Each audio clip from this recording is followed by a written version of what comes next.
Hello guys, this is Dark Fox Sage 2 and we are back with our new fanfic, which is What If Naruto Was Son of Obito and Rin Part 1.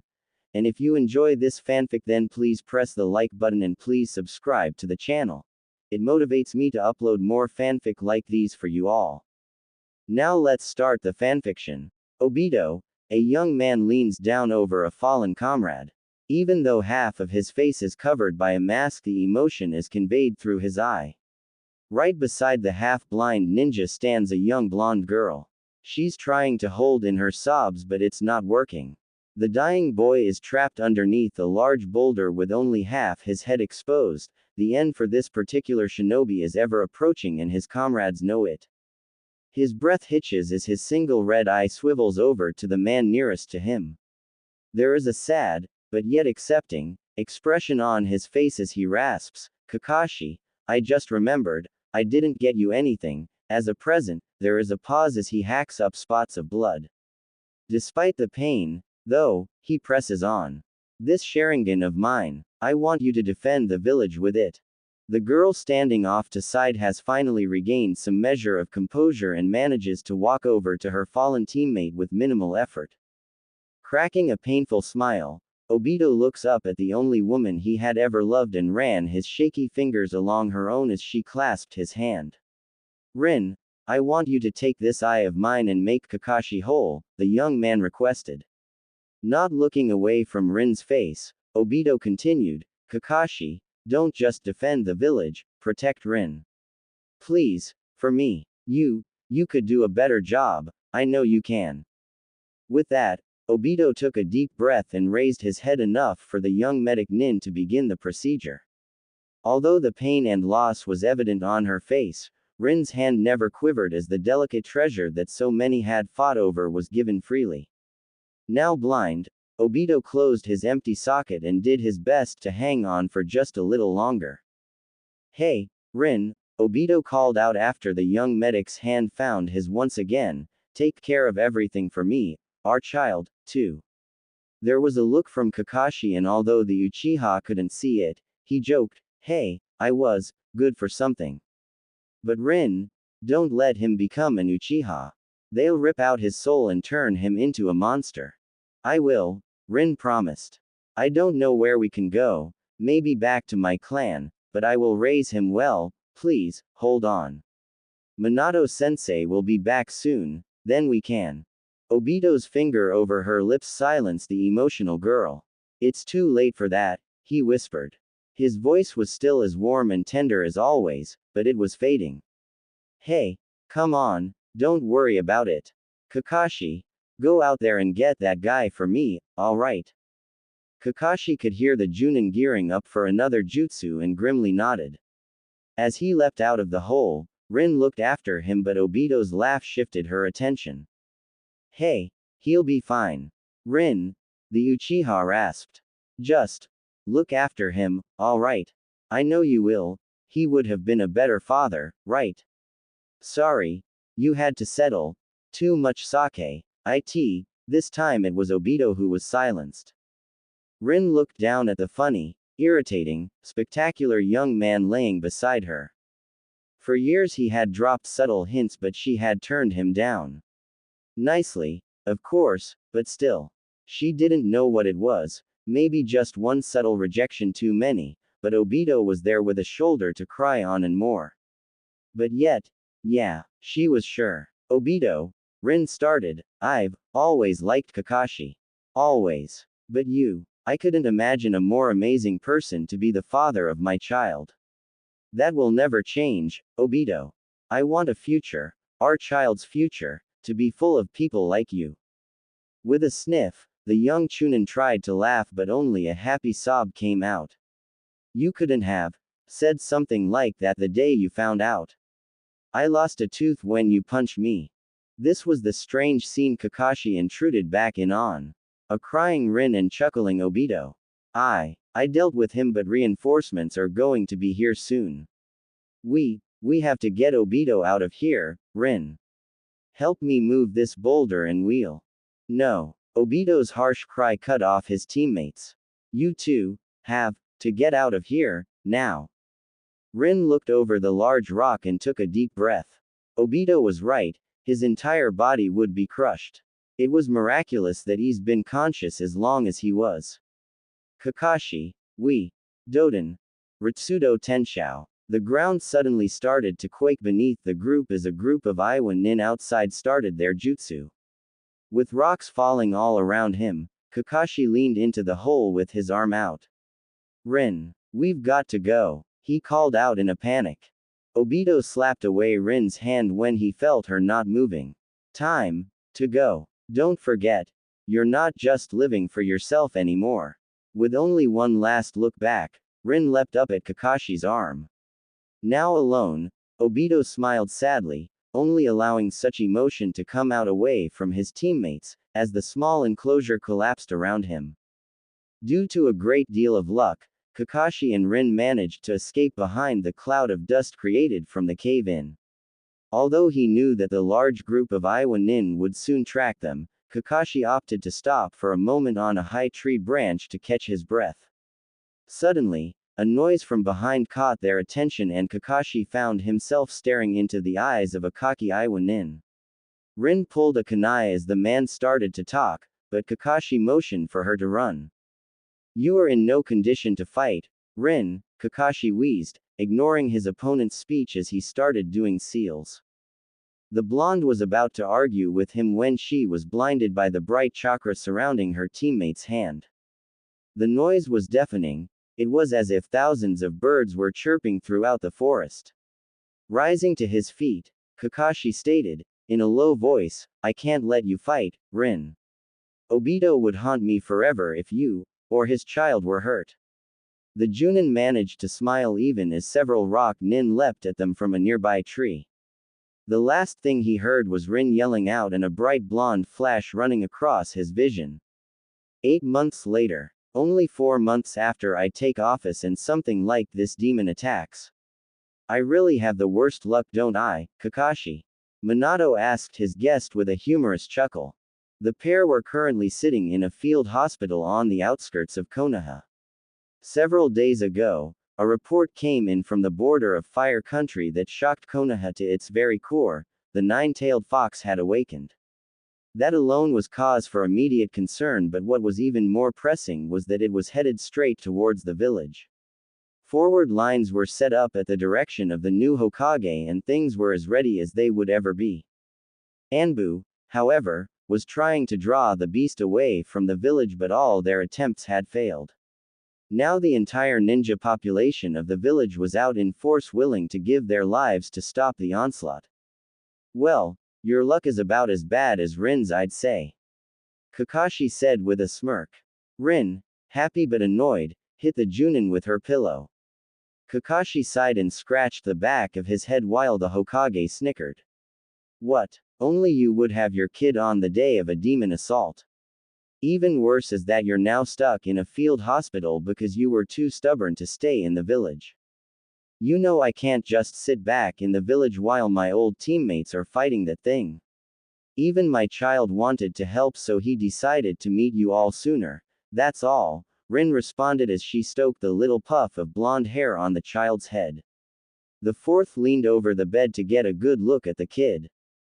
So, what are you going to name him? I'm guessing you and Obito at least talked about it when you first found out you were pregnant. At the mention of the fallen Uchiha, both Rin and Kakashi grew quiet and the fourth immediately knew he screwed up. After several moments, a torrent of cries broke out from the child and Rin gently rocked him back to silence. Well, I thought of a family name for him. My clan didn't approve of me having the child and Obito didn't want his family involved, so they don't even know. She took a moment to smile at her son. He had quieted down and was looking around the room with his bright blue eyes. Uzumaki. I think Obito would have liked it, so I decided on that as his family name. Kakashi and the fourth looked up at the young woman who was smiling at her child with varying degrees of surprise. Kushina. She would be happy, the fourth said as he looked at the small child. His late wife would have been so happy to be a godmother and someone to carry on her family's name. He was certain it would die out ever since Whirlpool was destroyed. Rin looked over at Kakashi with solemn eyes. Kakashi, I would like you to name him. I know Obito would have liked that. The Junin looked shocked. He was about to protest when a ninja ran into the hospital screaming for the Hokage. Immediately Kakashi, Rin, and the fourth looked up. What is it? The blonde Hokage asked once he waved the man over. Aye, it's the Kyuubi. It's attacking faster than we thought. It will be here within the hour. The man said. Damn it. It wasn't supposed to be here for another day. Jiraiya was going to be here soon to help me deal with it. The Hokage sighed and pinched the bridge of his nose. He looked over at Kakashi with stern eyes. Kakashi, until Jiraiya gets here you'll have to help. Go to the forward lines and tell them to prepare to meet the beast. We cannot let it get near Konoha. Kakashi nodded and started to head out of the hospital with the Yondaime, but Rin caught his hand as he walked by. Be careful, Kakashi. I don't want your sensei to die. I can't lose anyone else, Rin said, solemn. Kakashi smiled and patted the baby on his head.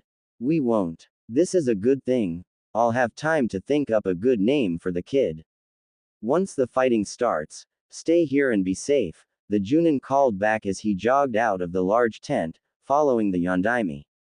Rin could hear the camp buzzing to life as hundreds of shinobi prepared to have their own meetings with destiny, but right now the only thing on her mind was her son, and her family that was marching off to face the demon. Slash dash slash dash slash dash slash dash slash dash slash dash slash dash slash dash slash dash slash dash slash dash slash. Well, this sucks, Kakashi mused as he watched the Kyuubi simply walk through the first line of defense. The demon had ripped into the forest surrounding the hidden village of the Leaf with wild abandon. Its eyes were glazed over and the killing intent rolling off of it froze the defenders until the fourth managed to calm them down. Now, the Hokage was trying to buy some time atop one of his summoned animals. Gamabunta was fending off the fox's tails with his massive katana and random ninja were launching hundreds of jutsu at the beast. The only attacks there were even making the beat flinch were coming from Gamabunta. Most of the casualties so far were from ninja that were getting too close to the massive fox and getting crushed underfoot. Kakashi's group was somewhat lucky. They were mostly seasoned chunin who knew better than to throw themselves in the path of such a monster. Suddenly, the fox got in a hit with one of its tails and sent Gamabunta flying. The massive quake that erupted from the frog hitting the ground made most of the ninja topple over in shock. Kakashi was starting to get a bad feeling when he looked over at where the fox was. Its tails were swishing in the air and the killing intent tripled, sending weaker ninja into a panic. It was glaring at a now downed Gamabunta. Great. If he goes down no one will be able to stop that thing. The Junin sighed and pulled up his Hitai-8, it was time to get serious. Although, Kakashi wondered exactly what he was going to do against something that massive. Back at the hospital, a few minutes earlier, a massive quake shook the tent that was currently housing the few wounded ninja that made it back alive. Rin, although still recovering, was helping wherever she could. Of course, there was only so much one could do. You were taking care of a newborn child. The wounded were streaming in with various tales of personal horror. From what Rin could gather, things were not going well. She was working on a man with a broken leg and managed to catch something in the way of news from his shell-shocked ramblings. The last thing I saw was that demon fighting the giant frog. One of its tails hit and then the thing fell over. What the hell are we supposed to do now that the fourth is dead? Rin stopped mid-treatment and looked down at the man in shock. No. She backed away from the man and hid into another bed. The woman sitting in it winced at the shock and cursed. Slowly, Rin got a hold of herself and turned on the young woman currently cursing at her. She had purple hair and was wearing an odd half outfit made of fishnet. In a flurry of emotion, the blonde medic looked over at her bed where her child was sleeping. Minato-sensei. Kakashi. I can't lose anyone else. Decision made, Rin grabbed onto the shoulders of the wounded girl to get her attention. Listen to me, Rin yelled at the young girl, cutting off her protests. That child over there, look after him for me. I'll be back after I check on some people at the front. Before the stunned genin could argue, the medic nin was already sprinting out of the tent. With a sigh, the wounded teen hobbled over to the bed the baby was sleeping in, wondering just what she should do. She felt the ground quake yet again as a deafening roar erupted from the front lines. Everyone stopped talking as they listened to the cry. Even the grouchy teen cringed. The child started to cry and her attention was back on her tiny charge. She hesitantly sat on the bed and held him with her one good arm. Stop crying, you little monster. You don't have anything to worry about, your mom will be back soon. The girl paused as if thinking that over for a moment before continuing, well, if she doesn't get stomped flat first. Don't worry, until she does come back you'll have Anko-sama to look after you. The baby stared at her and Anko could have sworn she saw its eye twitch before it crying even louder than before. A few moments ago, Chidori, several of Kakashi's men shielded their eyes from the attack. His hand had gathered an incredible amount of pure chakra in it and the noise was deafening. Still, most of the squad looked hesitant to follow their leader into the fray. Listen to me, Kakashi called out, I'm going to go distract the fox long enough for the fourth to get Gamabunta back on his feet, understand? Stay out of my way and keep launching jutsu at him, aim for the head. Don't worry about hitting me, just focus on landing hits that will do some damage. Not bothering to wait for a confirmation, Kakashi darted forward. He tore through the ranks sending various shinobi jumping out of the way of the Chidori but his aim was focused on one thing and one thing only. The Kyuubi loomed over a fallen Gamabunta as a tiny blonde blur started to gather a massive amount of chakra. The fox scoffed at the human, as if anything could possibly harm it. Focused as it was on the Hokage and the frog, that the beast didn't even notice the large chakra source running up its leg until the thing was on its back.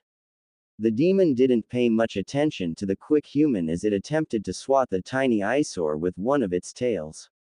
To its shock, the fleshy thing dodged its tail as if it knew it was coming and ran along the fox's spine. Looking over its shoulder, the Kyuubi was mildly curious at the amount of chakra the human had managed to gather as it sped towards his head. A sudden shift from the front brought the fox's attention back to the massive frog who had now returned upright. Great! Just when it had gotten the amphibian on the ground. Opening its mouth, the Kyuubi started to gather a ball of chakra large enough to destroy not only the frog, but most of the surrounding forest as well. Just as it was about to fire, a shearing pain shot through its ear, causing the massive creature to shake its head violently. That damned human had punched a hole through its ear. Damn you, human, I'll grind your bones for that.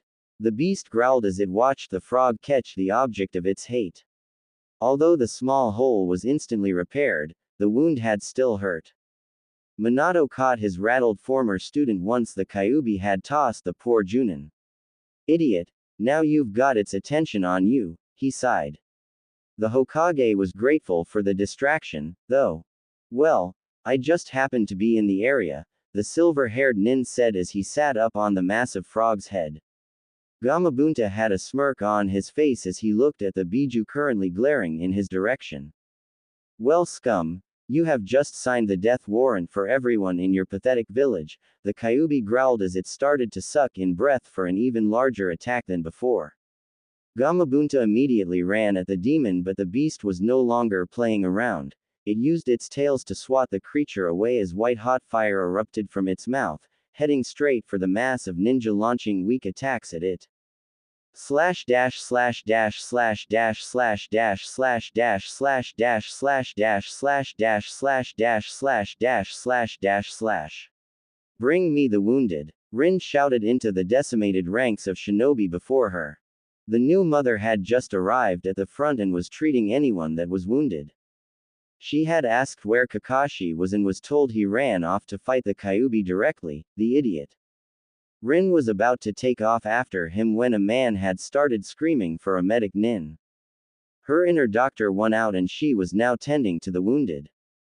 In the middle of trying to heal Anbu's leg, Someone tripped over her in a rush. She was about to yell at the man when she saw what he was running from. The Kyuubi was launching a massive fire attack and it was barreling towards the line. She saw Gamabunta struggling to right itself, but there was just no way it could get on its feet in time. Sighing, she merely stood to watch the massive maw of fire bearing down on her rather than flee helter-skelter like those around her. At the last moment, she noticed two figures clinging to the top of Gamabunta's head and smiled. Kakashi, Minato-sensei, I'm glad you're still alive. Please watch after my son for me. I'm going to catch up with Obito, Rin whispered to no one in particular. A look of peace was set on her face as the fire engulfed the line, instantly cremating all those caught in it. Slash dash slash dash slash dash slash dash slash dash slash dash slash dash slash dash slash dash slash dash slash dash slash. No, you monster, there were hundreds down there. Minato yelled as he watched the line of fire engulf a wide swath of the front line. Kakashi was seething beside him as he charged up another Chidori. The fourth grabbed his shoulder and shook his head. You'll be killed if you try that stunt again, he hissed.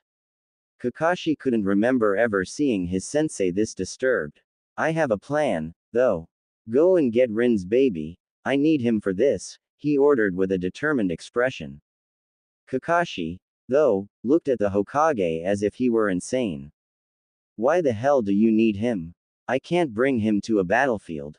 The Junin yelled. The look from his sensei shut him up. It was both painful and determined, the look of someone that had an ace up his sleeve. Fine, I trust you know what you're doing, the Junin responded as he leapt off of Gamabunta's head. Smiling at his former student, the Yondaime started doing a long string of hand seals. His frog summons shifted its eyes away from the angry demon fox for a moment and grunted. He knew those seals. You aren't going to use that jutsu, are you? You'll die, you know that, Gamabunta said as one of the Kyuubi's tails was fended off with its giant katana. Minato nodded. He more than anyone knew the price of this particular fuin. It's the only way to win now. This beast is so powerful, even the regular jutsu won't be enough. I'm going to have to modify it, the Hokage said as he ran through the sixth seal. Fine. I'll hold this whelp off until you get done. It was a good fight, Minato, the massive frog said as he slashed at the fox with his sword, trying to drive it back a bit. Gamabunta frowned as the Yondaime finished the jutsu with the ninth seal. Fuin Jutsu. Shiki Fuin. The Yondaime yelled. He started to glow with a eerie light as the Kyuubi watched with disdain. A fancy light show. What good do you think that will do? If anything, it makes me notice you more. Not exactly a subtle target, the Kyuubi sneered. The fourth met his gaze and said nothing. The demon narrowed his eyes as a shadowy figure appeared behind the blonde human. Its mouth hung open as he recognized the form, it was death itself. You don't have the stones for it, mortal, the giant fox responded. It was steadily becoming more worried, though, despite its assertion. If this life of mine can save the village, I will gladly give it up. Be sealed. The young adult screamed as a titanic hand made of ethereal mass plowed through his chest, clutching the Kyuubi. While it tried to escape, Gamabunta managed to hold onto it while the burning soul of the Biju was ripped from the living world. In a cloud of smoke, the massive form of the Fox Lord disappeared from the battlefield, leaving an odd calm in its wake.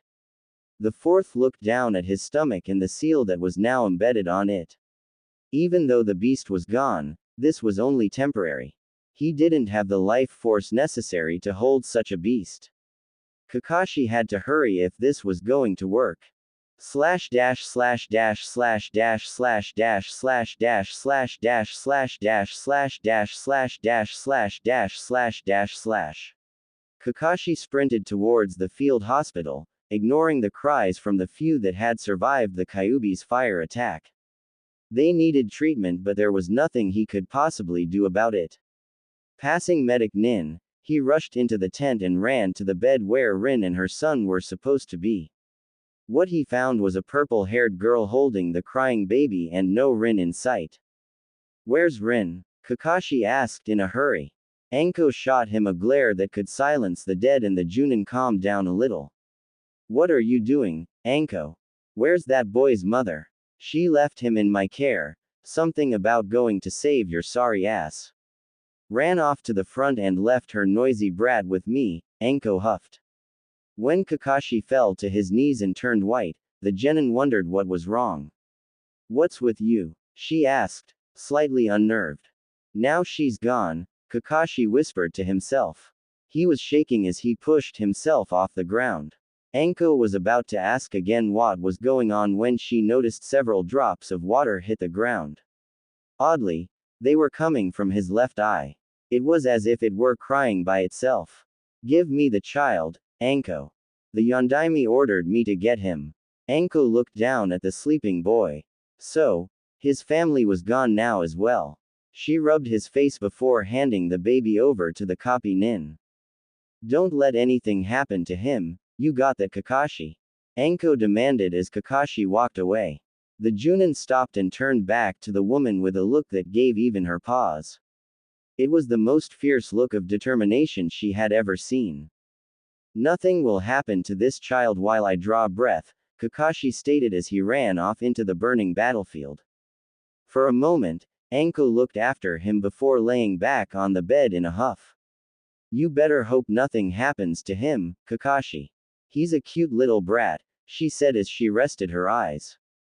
Slash dash slash dash slash dash slash dash slash dash slash dash slash dash slash dash slash dash slash dash slash dash slash. How are you doing, Minato? The giant frog, Gamabunta, asked his summoner. The Hokage was lying on the ground with a high fever. He knew his time was almost up. Hey, pretty good considering I have a demon running loose inside my head, Minato responded. You should hear some of the stuff he's saying about you. Worthless being, I'll crush you and your village to dust. The frog clan too will not escape my wrath. A booming voice called out from the dark recesses of the young man's mind. I would like to see you try. Somehow I don't think you'll be around too much longer. The demon seemed to calm itself a bit at that. Minato could feel something akin to smugness coming from the creature. I am a greater demon, you scum. My soul is what gives me my power. Once you die, I'll break your weak seal and devour your precious city. The young Hokage was now a bit worried. He knew the jutsu wasn't 100% foolproof, but that is what the revision was for. For it to work, he would need a newborn baby. Something with an astounding life force to contain this demon and slowly sap its power. Finally, Minato's tension drained away as he saw the familiar shape of Kakashi run over to where he was lying. What was better is that he was holding the savior of Konoha in his arms. Minato-sensei, I've brought the child as you commanded. Kakashi held the boy out to the blonde man but became nervous and started looking around. Where is the Kyuubi? Did you kill it? Yondaime coughed up some blood and rubbed the baby's head, waking him up. His crying caught Gamabunta's attention and the massive beast leaned down to look at him. You could say I killed the Kyuubi. It is sealed at the moment, but this child is the key to Konoha's survival. My chakra is low, though. Lend me a soldier pill so I can live long enough to do this thing. Kakashi eyed his sensei but nonetheless handed him a red pill from his pouch. After taking it, the Hokage sat up and held the child. Biting his thumb, he began to draw runes on the boy's stomach while giving out instructions. Kakashi, I don't have much time to explain this. The Kyuubi is not completely destroyed. I have to make a stronger seal to keep him under control until he fully dies. I myself am but a shuttle. If I die now, the Kyuubi will be restored and everyone dies. I have to seal him in something full of life energy, something young, so that he will merge with his vessel. Kakashi's eyes grew wide as the fourth finished the runes. This child is a hero. He will play the part of the demon's jailer. Let the people know of the sacrifice of this boy and tell all of this to Rin, alright? Of course, Kakashi lied. It was obvious that his sensei was on his last leg and any stress would just kill him faster. Yondaime smiled and started doing hand seals. A few hundred seals later, the spiral on his stomach started to glow red hot. A roar of wind swept over the battlefield as a chakra storm erupted from the Hokage. A killing intent far greater than anything Kakashi had ever seen froze him in place as a stream of red lanced from his teacher to his nephew. It was blinding. You human scum. One day I'll be free of this seal and you will die. I am immortal. I am power incarnate. You will never be rid of me. The demon howled as it was being ripped from the Yondame's body. Inside, as the cage for his prison was being built, something else stirred, something that helped the process along by binding the Kyuubi's chakra as it came in. Once the entire essence was moved, the force left, leaving nothing but an empty shell of a prison and prisoner in its wake. Unknowing of the events transpiring inside, Minato smiled and tumbled over, completely spent.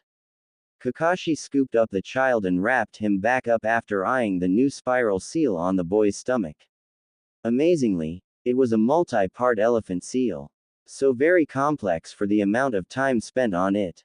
Kakashi leaned down and felt for a pulse on his fallen teacher. As he had expected, there was none. Above him, Gamabunta sighed. And so goes the strongest ninja in this world, the massive frog mused as he sheathed his sword. He was about to leave for his own dimension to rest, but decided to ask a question before leaving. What is that whelp's name? I think I want to remember it. Kakashi looked into the boy's blue eyes and smiled. Rin decided on the family name, so Obito would have picked this one. Something simple, yet powerful. His name is Uzumaki. Naruto and he comes from a strong line of proud shinobi. So, this is the child Kyuubi was sealed in. An elderly Sandame asked. Hitaki Kakashi, young Junin and only witness to the fourth's death, was currently standing in the Hokage's office with a small child in his arms. Since the fourth was dead, Sarutobi had decided to come out of retirement to keep things in order. When Kakashi nodded, the old man sighed and rubbed his forehead. I feel sorry for him, he was born with a great weight on his shoulders. Does he have any immediate relatives? Kakashi winced. He knew how Obito and Rin felt about the Uchihas knowing that Rin had Obito's child, but he couldn't just lie to the Hokage. His sensei had put great trust in the man and Kakashi would have to do the same. Naruto is the son of Uchiha Obito. Kakashi continued when the Hokage raised an eyebrow. Obito didn't want this family to have any contact with his son, it was his last request, his and Rin's. Kakashi knew he was laying it on a bit thick, but unless he did something drastic Naruto would be handed over to the Uchiha clan. The Hokage looked thoughtfully down at the child and took a puff from his pipe. Well, if it was their last will and testament, I can't ignore their wishes. I do recommend that once the child is older he be told of his true family.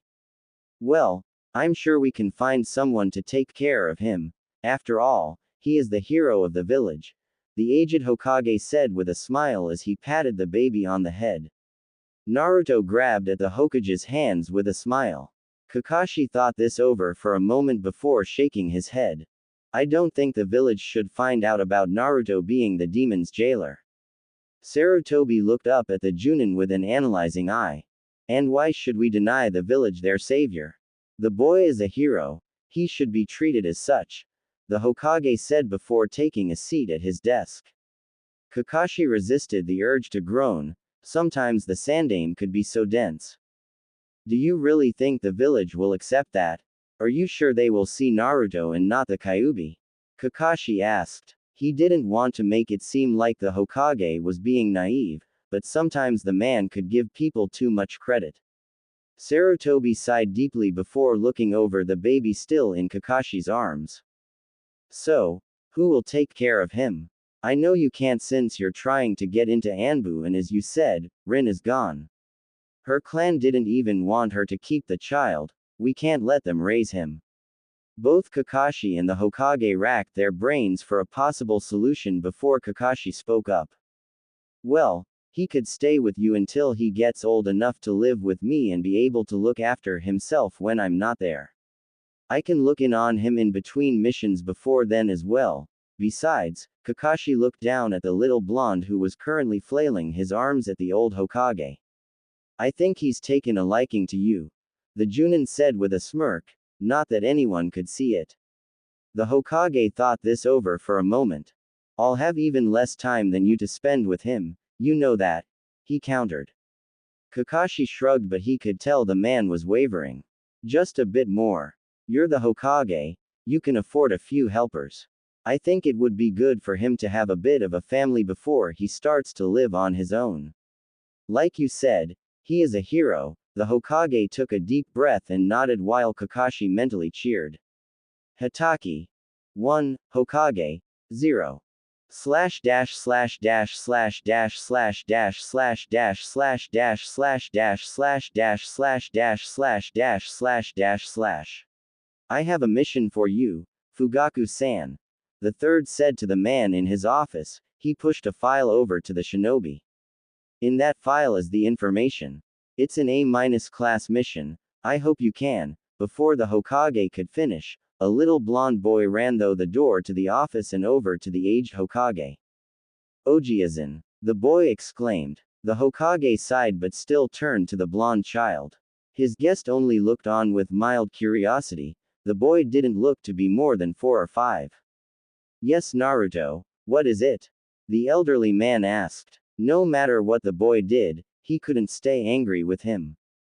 I wanna start at the academy this year, the blonde declared. Fugaku smirked as he listened to the Hokage groan. It seemed this wasn't the first time the boy had brought this up. Naruto, you can't start yet, you're only 5 years old. You can start next year with the other kids your age, the man argued. This had come up more and more since Kakashi had shown the boy a simple jutsu, kids and their toys. But uncle started when he was my age. He told me so. Naruto started to pout now. Of course Kakashi did. That man does not understand how children think. Hokage-sama, my son Itachi entered the academy early, you remember him don't you? Fugaku said. Sarutobi shot him a glare that said, are you trying to encourage him? The man stifled a grin. Naruto took this opportunity to corner the old man. See, Ojiazan, other kids got to enroll early. Naruto exclaimed. Thoughts of demoting a certain masked Junin flew through the Hokage's head. He didn't want to expose the boy to the world so soon. Being enrolled in the academy would also mean the boy was becoming an adult in the eyes of the village. Once that happens, Kakashi would get him. Over the last 5 years, the aged Hokage had gotten very attached to his adopted grandson, but he had to admit, with his daughter getting married soon, he would have to limit his time with the blonde boy. One deep sigh and a nod later, a very happy Naruto was jumping around the office. Well, you should go talk to Kakashi-san about getting ready. I'll do the paperwork this afternoon for your enrollment. He turned to an innocent-looking Fugaku and glared. Naruto looked over at the man who had just helped him on his crusade to convince the Hokage. He walked over to him confidently and studied his face. I'm Uzumaki Naruto. Who are you? He asked. The Hokage's eye started to twitch at the boy's lack of manners. He could only imagine how much worse he would get from living with Kakashi. Fugaku smiled a bit at the boy. I am Uchiha Fugaku. It's good to meet you, he said. Naruto narrowed his eyes as he looked at the man's face, leaving Fugaku to wonder what was wrong. You have scary eyes, Naruto said as if it was the most obvious thing in the world. Why are they so red? Uncle has one eye like that, but he keeps it covered. Fugaku thought for a moment on who the boy's uncle could be.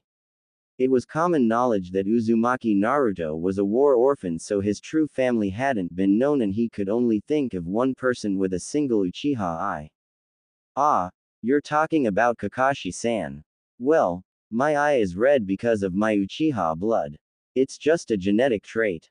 Also, our blood limit is less noticeable against our eye color. Enemies are less likely to figure out we're Uchiha if they can't see the Sharingan. Fugaku explained. The Hokage was silently happy at this development. Naruto was getting a lesson on his own history and blood limit from one of the most powerful members of his clan without either of them knowing it. The Sharingan. Naruto questioned as he struggled to say the new word. The man sighed a bit before continuing. Yes, the Sharingan. It's the special ability of the Uchiha clan. I'm sure you'll learn about it at the academy and Sasuke could tell you about it as well. He's my son, the man said with a bit of pride. Naruto nodded and looked back at the Hokage. Wish I had some cool blood limit like that. Fugaku smirked at the boy while Sarutobi tried not to laugh. How ironic that the very Sharingan Fugaku was so proud of could manifest in the boy in front of him. Well, Naruto, I was in the middle of a meeting with Fugaku-san, so could you please go play with Kakashi? Your birthday is coming this week and I'm sure he has some kind of surprise for you. Also, make sure he also gets your equipment for your first day of class, you start in 2 weeks. Naruto's face lit up and thanked the aged Hokage profusely before charging out the door of the office. Out of curiosity, what gift does Kakashi-san have for him? The Uchiha asked before going back to the mission folder. The Hokage smirked and puffed his pipe. I have no idea. I'm sure Kakashi will come up with something for the boy. At the entrance to the Hokage tower, a certain silver-haired Junin sneezed as an aged Hokage and an amused clan leader had a laugh at his expense. Slash dash slash dash slash dash slash dash slash dash slash dash slash dash slash dash slash dash slash dash slash dash slash. Uncle Kakashi. A loud shout was all the warning the Junin received before he was tackled by a young blonde-haired boy. Guess what? Ojiazan said I could start at the academy in a few weeks. I'll be the same age as you were when you started. The boy said happily. Kakashi smiled under his mask. Well, that's quite an accomplishment, Naruto. I guess we should celebrate. I'll take you to Ichiraku's for some ramen. The masked Junin said as he pried the boy away from him. Yeah, you can give me my secret present after we eat. Is it really good? Kakashi flinched. What secret present? Kakashi asked. No use hiding it. Ojiazan said you had something special for my birthday. The blonde informed the man as the pair walked away from the Hokage tower. Did he now? Kakashi deadpanned. I'll get that old man for this. Well, we have to get you a weapon set for your first day at the academy, right? You can have your present then. Gives me a bit of time to think about it. The two walked along the busy streets of Konoha getting greetings from some of the people. More often than not, young women were glaring at the silver-haired Junin for reading his Ika Ika Paradise book out in public. As they neared the ramen stand, Kakashi noticed someone who he hadn't seen in a few weeks. Hey there, Iruka. The teenager that was eating a bowl of ramen turned to look at the man who called him. Kakashi smiled and sat down next to the boy. Haven't seen you in a while, how's it going? Kakashi-san, I wasn't expecting to see you here. Iruka said as he took another slurp of his ramen. He eyed the short blonde boy struggling to get into the high stool next to the Junin. Ah, who's the kid? This is my nephew, Naruto, the man said with a smile. He turned to Naruto and pointed to Iruka. This is Iruka. He'll probably be your teacher at the academy in a few years. Iruka scratched the back of his neck in embarrassment. Ha, that won't be until after I get to Chunin. The exams are in a few days, you know. Kakashi nodded. That was the reason he had some free time in the village. He managed to convince the Hokage to give him some time off to attend. Yeah, it's good that the exams are going to be here this year. The next time Konoha will host will be in about 7 years, I think. The teen studied the young blonde again. He didn't know Kakashi had a brother or sister and thus didn't think he had a nephew, not to mention the boy looked nothing like the Junin. Kakashi seemed to notice Iruka's confusion, so he decided to clear it up. He's my adopted nephew, Iruka. Anyway, Naruto and I might go see the exams, another friend of ours is participating. Naruto looked over at his uncle in confusion. He racked his brain trying to think of someone he knew that could qualify as a Chunin. Kakashi watched the boy wondering when he would figure it out. You mean hubby-chan? Naruto gave Iruka an apprising look. No way you can beat her in a fight, he trailed off. Kakashi stifled a laugh at both the nickname and the boy's lack of faith in the genin. Iruka was just annoyed. Naruto, you really shouldn't judge a person based on how they look. Remember to look underneath the underneath. Anko-chan may be stronger, faster, smarter, and more devious than Iruka here, but hey, he might get lucky. The Junin said. All three people sat in silence while Iruka's eyes started to twitch uncontrollably. Anyway, why don't we order? Go ahead and order. I'll have 1 bowl of miso ramen. Yeah, I'll take 2 bowls of beef ramen. The happy blonde yelled. The old man smiled before heading to the kitchen to start their orders. Iruka tried to start a new conversation, one which did not question his combat abilities. So, how's Anbu? I heard you made captain. That's quite a feat at your age, right? Kakashi smirked. Well, it's hard work but it pays well. I might have to get out of Anbu soon though. I'll have to have more free time now that Naruto is living with me. Kakashi said with a bit of a sigh. He quickly replaced it with amusement when he noticed Naruto's expression. Oh, you didn't know. You're going to live next to me in my apartment complex when you start at the academy. You'll have your own place. Really? All right. The boy cheered, throwing his hands up in the air. Even Iruka had to laugh at the kid's enthusiasm. The old ramen cook brought out their orders, so Naruto stopped his celebration long enough to eat. So, do you have a plan for the exam, Iruka? Kakashi asked between bites. Even looking straight at the man, you couldn't see his face when he ate. It scared the heck out of Naruto and Iruka. I was planning on getting some last-minute training in. I think the main threat will be Anko-chan, like you two said.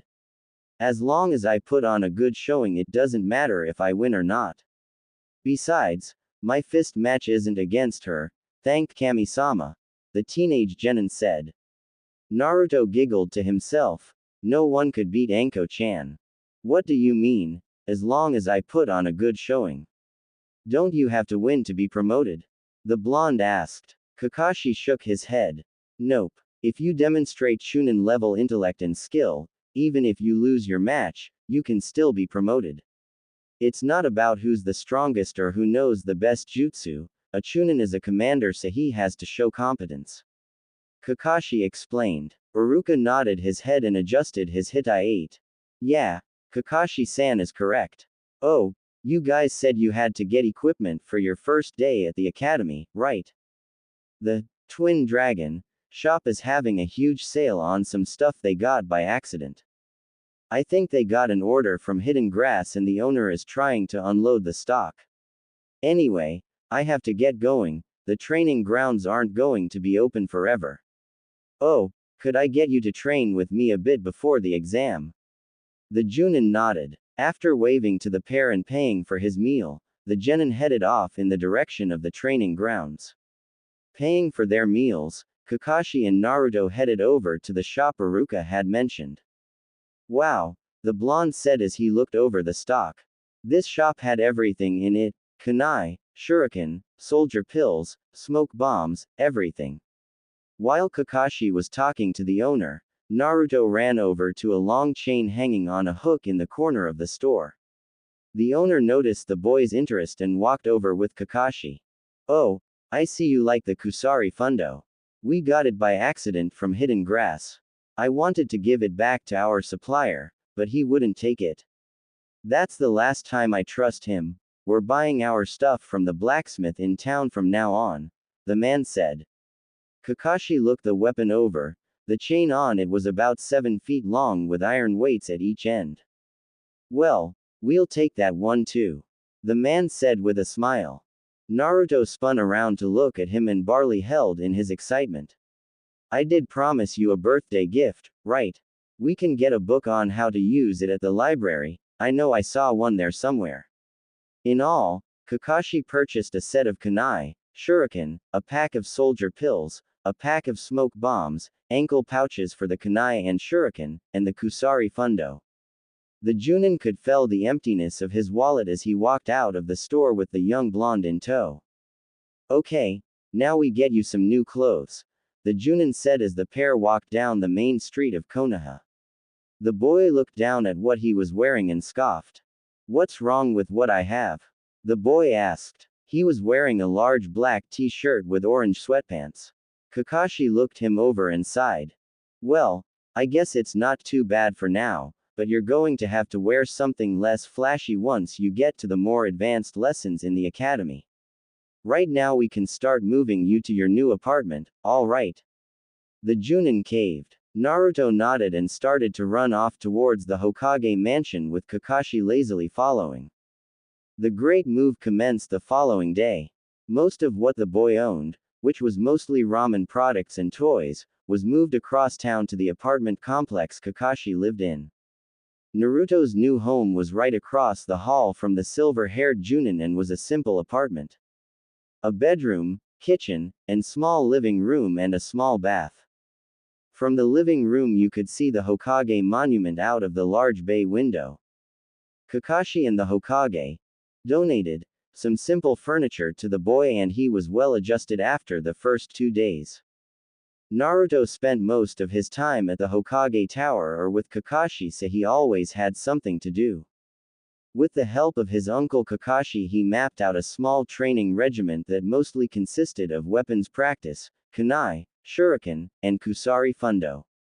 1 week before Naruto would start the academy, Kakashi had decided to attend the Chunin exams. He and Naruto headed out to the large arena where the matches would take place.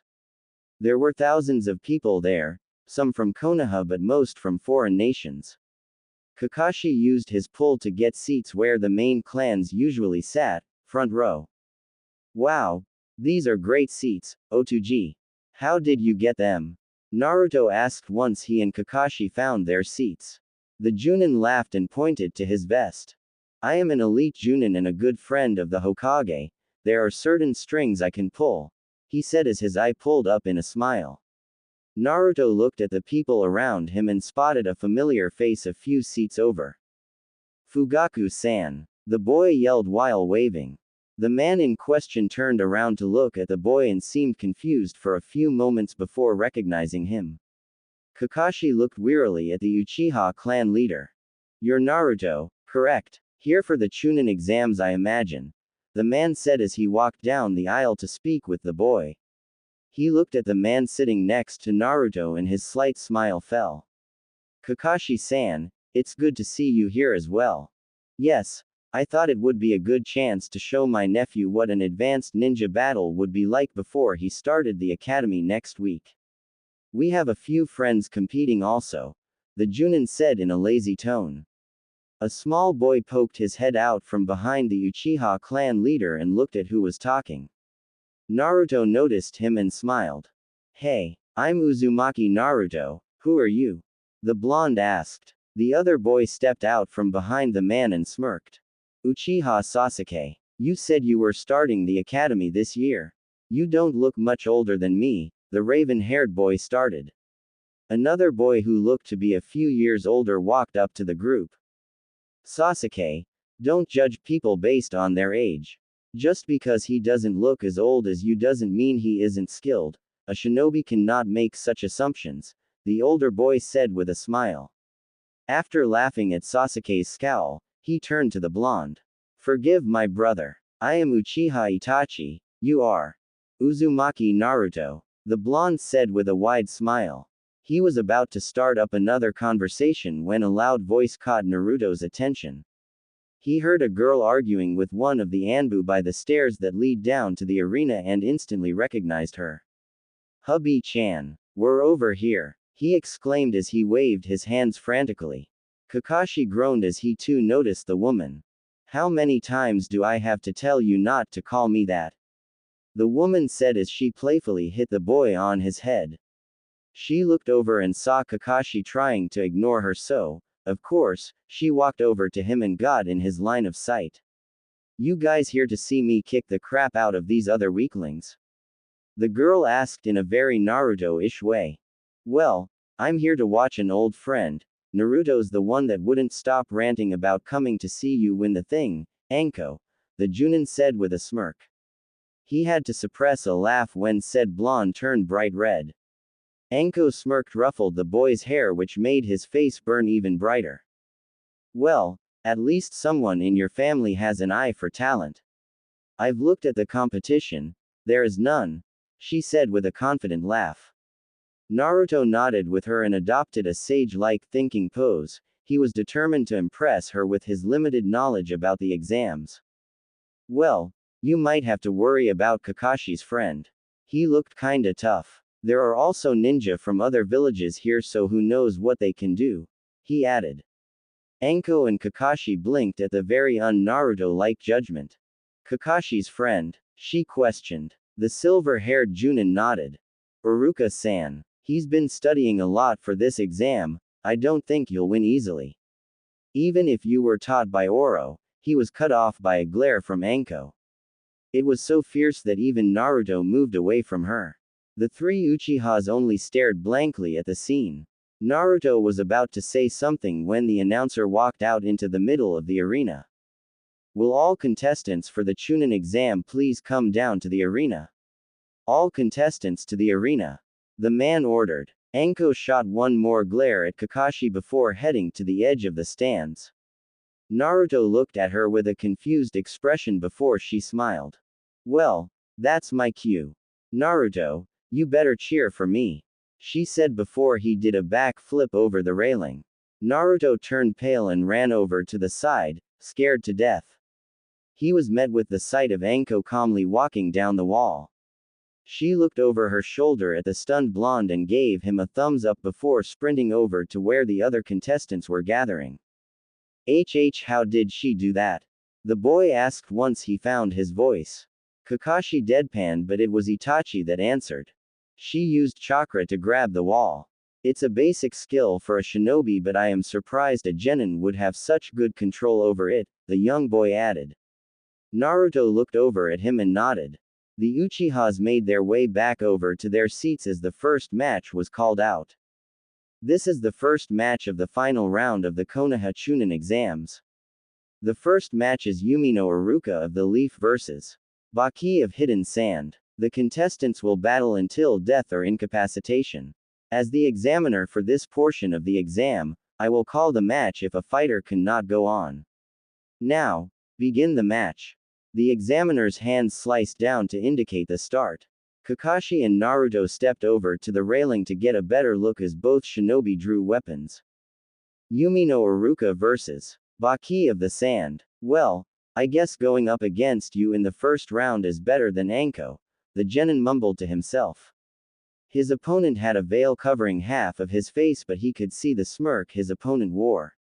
Iruka pulled out a kunai and slipped into a basic stance while the sand nin drew a short katana. Kid, you'd better give up. I'm at least 5 years your senior, so you don't stand a chance. I have much more battle experience. Baki taunted. Iruka raised an eyebrow at the man and slipped his free hand down to his shuriken pouch. If you have so much more experience than me, why are you still a genin at your age? You can't be that good. Baki flushed and darted at the leaf nin with his katana. Iruka pushed chakra to his feet and slipped by the blind thrust the sand nin made in an attempt to run him through. Baki's overcommitted thrust let Iruka lash out with his fist, which caught the sand nin in the face. Following up his advantage, Iruka reached into his pouch and pulled out several smoke bombs which he tossed at Baki. The smoke erupted, obscuring the downed sand nin while Iruka put some distance between the smoke screen and himself. In the stands the crowd was watching with great interest. Iruka was considered by some of them to be the smartest genin of his generation and was defiantly showing that his title was deserved. Back in the arena, Iruka did a set of hand seals and pulled out several shuriken. Cage Shuriken Bunshin no Jutsu. Most of the crowd erupted in a series of whispers as Iruka tossed his 8 shuriken, which rapidly doubled into 16 before they plunged into the smoke. Up in the stands, Kakashi was smiling. He taught Iruka that a few days before the exam. Even the Hokage was impressed with the level of skill that jutsu used. On the arena floor, Iruka quickly slipped a soldier pill from his pouch and popped it into his mouth before running through another set of hand seals. Kaden. Gukaku no Jutsu. A thin stream of fire shot out from Iruka's mouth into the smoke. The heat made the smoke dissipate faster and soon the arena was cleared of it. Iruka broke off the jutsu and a wide crater was left where the smoke once was. In the middle of the crater was a large stone and immediately Iruka knew his attack had missed. Damn. He used a kawarimi. Iruka started to scan the area for the sand nin when a shout from behind him caught him off guard. Bunshin no Jutsu. Several copies of Baki rushed at Iruka with their swords drawn. Iruka knew only one of them could actually hurt him, but his chakra was almost gone due to using two high-level jutsu so close together so he could not sense which was the real Baki. He whipped out a kunai and decided on which of the three copies to parry. As he ignored the first Baki, Iruka knew he had chosen the wrong clone. The real Baki sliced Iruka's leg as he passed, making the young genin stumble. Iruka gritted his teeth, sliced cleanly through the clone he was originally aiming for as it burst into a cloud of smoke which Iruka dove though. After Iruka emerged from the small cloud of smoke, he knelt down on one knee, gripping his leg. Baki swiftly brought his sword to the teen's neck as the crowd went silent. Baki himself was not without injury, having several shurikens sticking out from his body. Time to give up, kid, the sand nin said, trying to catch his breath. Iruka bowed his head in thought. In the stands, Naruto was squinting his eyes as if he was watching something he didn't understand. Kakashi put his hand on the boy's shoulder. Hey, don't worry about Iruka. The examiner will call the match before he dies. Kakashi said. That's not it. I think that Iruka is a clone. Kakashi looked at the boy in confusion for a moment before his eyes went wide. He casually pulled up his Hitai-8 and revealed his Sharingan. He saw that the Iruka kneeling down on the ground was indeed a Bunshin. Before Kakashi could question Naruto, the Bunshin Iruka erupted in a cloud of smoke. The sand nin spun around looking for the real genin when the kunai the clone was holding transformed into the leaf nin and quickly disarmed the other nin. Baki was too injured and surprised to put up any defense after he lost his weapon and he quickly found himself face down in the dust next to an exhausted Iruka. When did you make the clone? Baki asked from where he had landed. Iruka panted a few more times before he could speak. When I cut through your clone, the smoke let me make a bunshin and henge into a kunai without you seeing it. Do you have any idea how much chakra it takes to henge into something so small? The genin asked with a smile. Baki smiled and promptly passed out. The examiner walked over and checked him. Winner. Yumi no Iruka. The crowd erupted into cheers for the combatants. Even the Hokage stood from his seat and clapped. Kakashi smiled while Naruto jumped up and down. Wow, Iruka-san is good. Think he can teach me that fire jutsu? The boy asked. Kakashi took a look at the now chakra-depleted leaf nin that was being carried out on a stretcher with a bandaged leg. Give him a few days, the Junin said. He pulled his Hitai-8 down and looked at the blonde in front of him. Naruto, what made you think Iruka used a clone during the match? Naruto closed his eyes for a bit before shrugging. I don't know. It's just when I looked at him for a few seconds I could see his body get a bit fuzzy. I just took a guess. The boy said. Kakashi looked over at the Uchihas chatting a few dozen feet away back in the stands. Well, don't tell anyone about it. We'll look into it when you start at the academy, okay? The Junin said with a hint of amusement. It's not developed yet, but Naruto is already experiencing some of the Sharingan. Only a few Uchiha develop it as early as Naruto might. He should get a single Sharingan by this time next year if I really train him. Kakashi was brought out of his thoughts by the examiner. The next match will now begin. Mitarashi Anko of the Leaf vs. Inuzuka Hana of the Leaf. Please assume your combat stances and prepare to begin. The two kunoichi faced off against each other. Hana's nin dog, Ukami, growled at the woman and began to bark. Hana smirked and looked up at the girl in a fishnet vest. Ukami says you smell like a snake. I can't tell you how much I hate snakes, the kunoichi said. Anko's blood started to boil. She whipped out a kunai and sneered at the pair.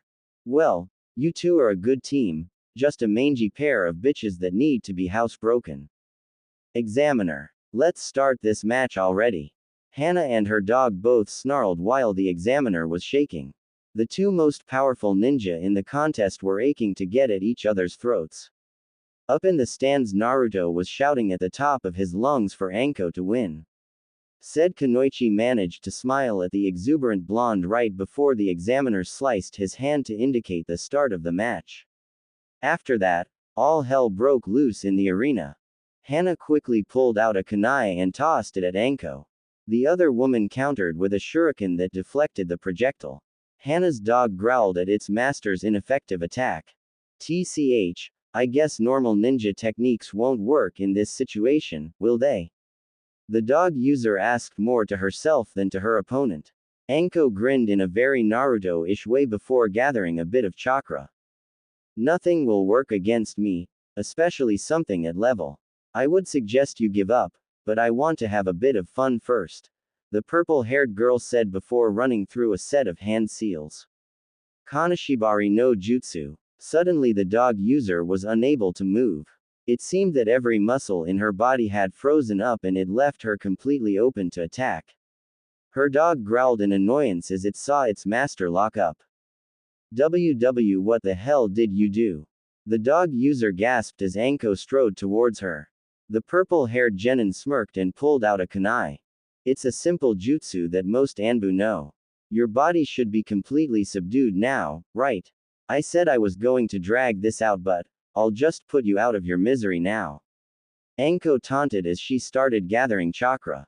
At his place in the stands, Naruto was smiling broadly at the teen's performance. Ha! Hubby-chan is great. No way some dog girl could beat her. The blonde exclaimed happily. Kakashi sighed and shook his head. She's getting overconfident, the Junin said. Naruto looked up at his uncle with an annoyed expression which screamed, "Explain before I yell at you." Just watch the match, Naruto. Naruto squinted his eyes but turned back to watch the rest of the fight. Back in the arena, Anko had stopped gathering chakra when her opponent started to chuckle. You know some interesting jutsu, I'll give you that. However, you seem to have forgotten something. I have a partner. Anko's eyes went wide in realization, but it was too late. The large dog attacked from her side and latched onto her arm, puncturing her skin with its fangs. The distraction proved enough to make Anko release the paralyzing jutsu. The now freed Hana quickly made hand seals of her own. Shikyaku no jutsu. The kunoichi grew more rugged as the beast mimic skill did its work. Her nails grew long and her fangs became more pronounced. Anko was still trying to deal with her nin dog, Ukami, so she didn't notice the feral Hana bolting towards her on all fours. Anko gasped as 5 claws hit home on her back, tearing open her trench coat, drawing 5 red lines on her back. Hana quickly came around for another pass when Anko tensed up her arm that still had the dog attached to it. Only when Hana left the ground for a ko-hit did the purple-haired kunoichi make her move. Seniyashu. The shadow snakes slipped out of Anko's coat arms and wrapped around the surprised dog. Now that she had a firm grip, the snake genin shifted her weight and lifted the dog into the air and swung him like a baseball bat to nail Hana. Anko released her snakes mid-swing, so both dog and dog user sailed through the air and landed in a heap several feet away. The crowd applauded the shrewd timing Anko had used to pull off her technique. In the Hokage's seating, Saruto bepaled a bit when he saw the shadow snakes, but he still allowed a smile to appear on his face as the girl got the better of her two opponents. Wow, you actually surprised me there for a second. I'm impressed that you drew blood. Seriously, the snake user said in honest surprise. She raised her bleeding hand to her mouth and quickly licked all the blood off of it. Time to end this, don't you think? The pair was just coming to their senses when Anko gathered some fresh blood from her back wound and made it a strange tattoo on her arm. Kuchio's no jutsu. Most of the seasoned ninja bolted from their seats to see the jutsu. Kakashi slapped his forehead and mumbled something about overkill, while Naruto watched the cloud of smoke clear in the arena. A panting Anko was standing on a huge snake that was winding around the trees of the stadium. Some of the regular spectators screamed and fled from their seats, but the ninja were awed that a mere genin could actually summon something. The large snake, he was black and about 80 feet in length, moved its eyes up towards Anko. All right, knock those two out but don't kill them, got it? Anko asked the beast. It seemed to accept this and moved quick as lightning towards the stunned Hana and Ukami, using their awe as an opening to quickly wrap them in its coils. The examiner chose a safer spot on the wall to observe the match since the snake took up a large portion of the arena. After a few moments of strangling, both Hana and her dog were out cold. Winner due to KO, Mitarashi Anko. The crowd started to cheer once the snake was dismissed. As with the previous match, the Hokage rose from his seat to clap. Hokage-sama, should we arrest her? A nameless Junin guard asked from his station behind the sandame. The old man glared at him for a moment. Why should we do that? As far as I can see, she has done nothing wrong, the old man pointed out. But those jutsu are the ones Orochimaru used, the man said. The Hokage snorted and rolled his eyes. We should arrest her for just using the training she received. No, she has proven herself more than loyal to us. We will not be arresting Konoha's newest Chunin, the Hokage said. The nameless guard sulked back to his post behind the Hokage's chair. Another Junin looked over at the elder Hokage. So, you've already decided she will be promoted? What about that Iruka kid? He was just as good.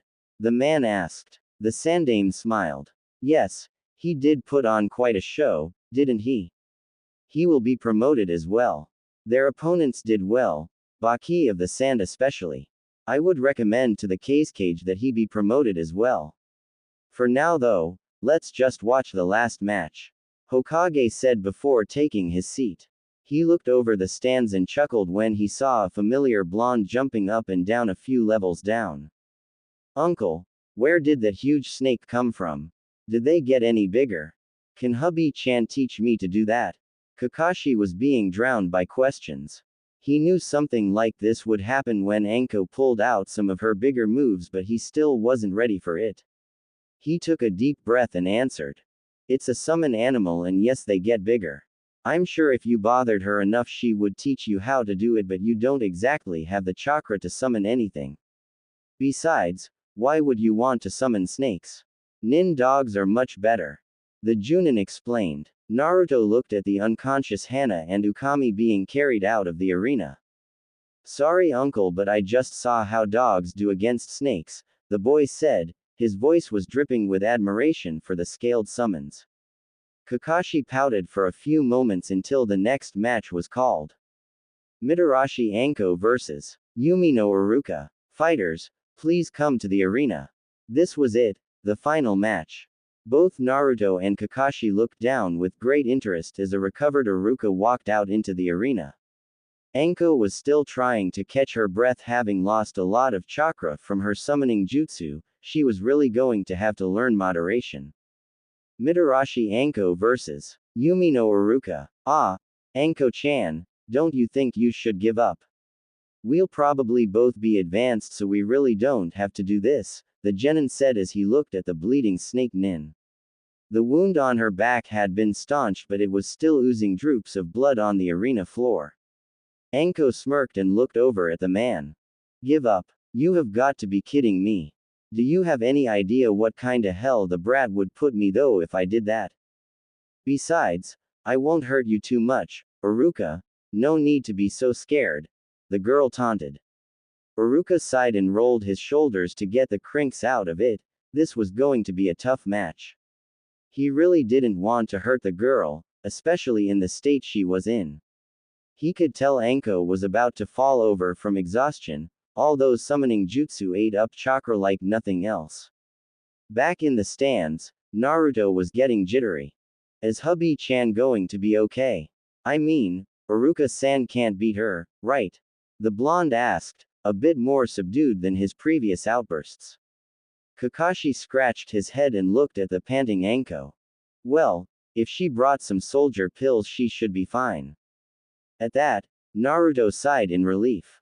Of course, Anko doesn't think that far ahead, he finished. Naruto's eye started to twitch and the Junin quickly backpedaled. He had no wish to deal with an annoyed kid. Well, Anko is a good kunoichi, I'm sure she'll be fine, he said non-convincingly. Naruto mumbled something about worthless perverts before he turned back to the arena. Anko was shifting from foot to foot as she tried to come up with some sort of plan. Iruka suddenly started his attack and caught the teen off guard.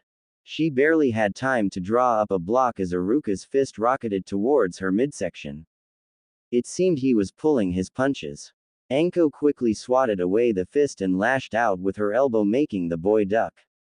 She brought her knee up quickly in an attempt to catch him under the chin, but her exhaustion slowed her down. Iruka stopped the knee with his hands and swept her standing leg, causing her to fall on her back. He tried to pin the kunoichi only to find a kunai sailing towards his gut. He bit off a curse and quickly leapt back a few feet to give himself some room in case she had any more tricks. Anko calmly twirled the kunai on her finger as she got to her feet. Her reserves were even less than before and now she had pissed the other genin off. Okay, think Anko. I have to end this fast before he decides to go all out. What the heck can I get him with that won't use up too much strength? It's not like I can just make him fall over unconscious.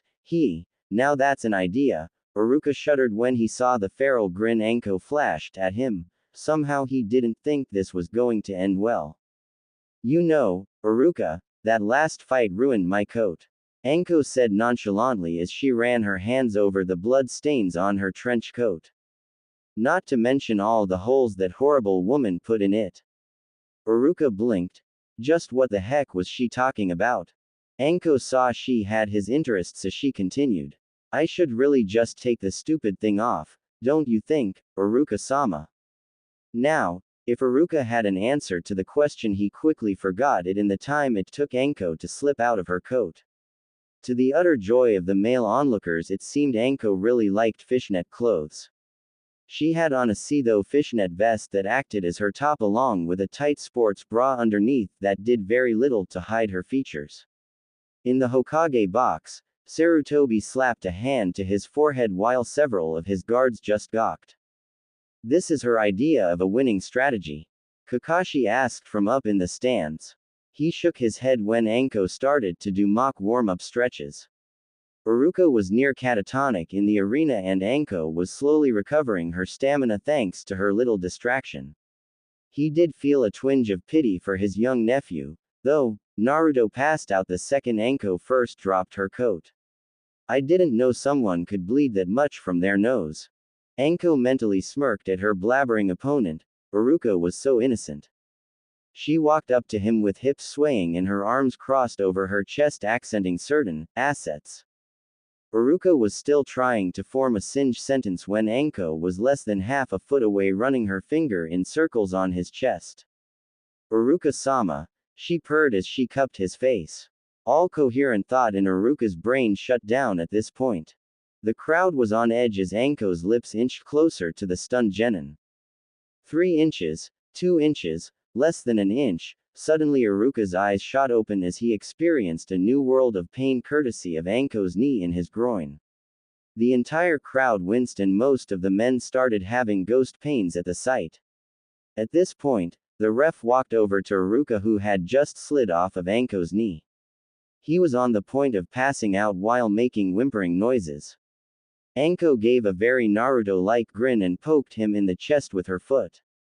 Give up, Iruka, she asked. Iruka tried his best to glare but still nodded in reply. The ref kept a close eye on Anko as he raised her arm in the air. Winner, Mitarashi Anko. Once the crowd recovered, there were cheers and applause worthy of the winner of the Chunin exam. In the Hokage box, Sarutobi clapped along with the rest of the arena, but he was careful not to knock the tissues that were stopping nosebleeds from his nose. Well, that was a interesting tactic, one of his guards said. The rest simply nodded, not really wanting to remember the groin kick as it still caused them to hurt from simply thinking of it. Will she still make Chunin, Hokage-sama? It was a clever distraction tactic. A shinobi should be prepared for anything. Of course, Iruka also did good to last as long as he did, so that shows he has good resistance, the old man said. His guards stared in wonder at him. He could always see potential in every action a ninja did. In the stands, Naruto was just coming around as the crowd started filing out of the arena. The exam had been a huge success and small festivals were being held around the city in celebration. Anko walked up to the pair with a small limp. She looked at the groggy Naruto and actually giggled. So, you boys like the show?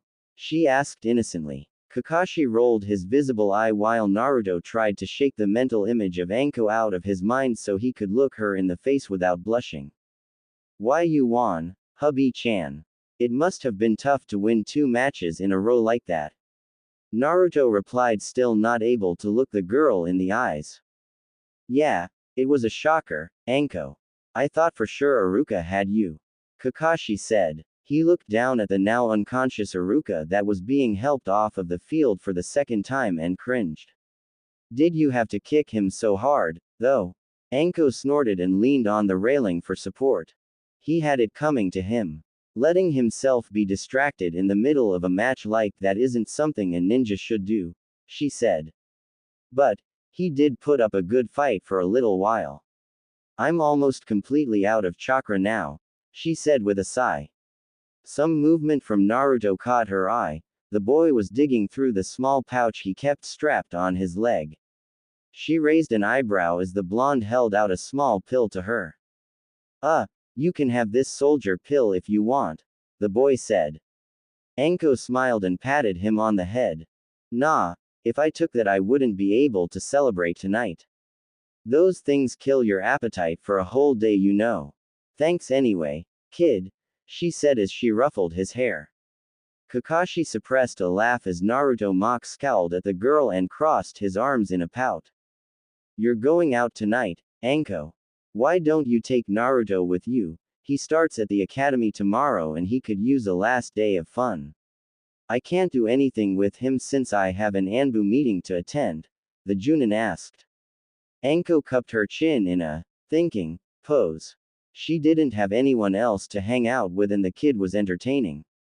Alright, the kid can come. The genin looked down at the smiling blonde before rolling her eyes. Just don't embarrass me or call me hubby-chan in public. How could he embarrass you anymore after that last match? Kakashi mumbled to himself as he watched Anko drag his nephew out of the arena. Maybe I should go see if Iruka can talk right yet, the Junin said as he shuffled off towards the infirmary. Slash dash slash dash slash dash slash dash slash dash slash dash slash dash slash dash slash dash slash dash slash dash slash. Dango. Ramen. Dango. Ramen. People quickly avoided the pair arguing in the middle of the street. It had started as a nice enough victory celebration. Going to the festivals, meeting nins from other villages, picking up some souvenirs, heck, Anko even got to sign a few autographs for people that had watched her fight. Now, however, it was turning ugly. Such a food debate was this that most of the busy street was clear of people just trying to avoid the volatile Kunoichi. The little blonde boy didn't seem to be in any better of a mood. This is my celebration, so we're getting going to a place that has dango. The purple-haired girl argued. Anko was really starting to regret agreeing taking the annoying kid with her. How can you eat that stuff? It's just plain, old, rice dumplings. The little blonde retorted. Oh yeah, what about ramen? It's just plain, old, noodles. Anko countered. No one insulted dango like that. Naruto's jaw unhinged at the mere suggestion that ramen was anything but the food of the gods. He gritted his teeth and glared. The two stood in the street and grimaced at each other for a good 10 minutes before one of the few people that bothered to listen to the entire fight dared to talk to them. You The pair shifted their glares over to the man and he almost collapsed under the sheer amount of killing intent. TTTT, that new restaurant over there serves dango and ramen, he chalked out. Anko looked over to where the man was pointing. It was a nice enough place, she figured, and mumbled her thanks before walking off towards it. Naruto glared at her back and stomped off after her, leaving one very thankful bystander to sink to his knees in relief. The pair walked into the dinner and were quickly seated. It pays to be somewhat famous, if only for as long as people remember the exam. The waiter didn't even need to bring the menus as both people already knew what they wanted. Minutes later, Anko was enjoying her dango with a few bottles of sake and Naruto was starting on his second bowl of miso ramen. You're not old enough to drink yet, hubby-chan. Naruto noted between slurps. His companion snorted and took another long drink from her bottle. It's only underage if you get caught. Besides, it's a special occasion, she declared as she lifted the bottle in a toast. Naruto rolled his eyes. She was quickly drunk. So, how did you do that snake thing?